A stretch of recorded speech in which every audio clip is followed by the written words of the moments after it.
ومودة القربى بها أتوسل ولكلهم قدر وفضل ساطع لكنما الصديق منهم أفضل. When someone is young, it's easy for them to memorize. That's why when the children are young, teach them to memorize the Quran. That's the age. To focus upon what? Hifz al-Quran. Yes, establish for them as well the fundamentals of belief, as we will see likewise in this hadith. But that is the practice of the Muslimun min al-awwal, from the beginning, that when children are young, you allow them, you teach them as much Quran as you can. Because when you memorize, when you are young, it's like you inscribe something on a stone. It will remain, inshallah ta'ala.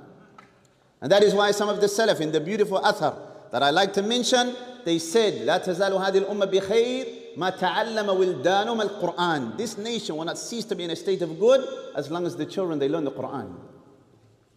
And it's not just reciting the Quran, putting up a camera and filming yourself with beautiful recitation. That's not going to change the ummah.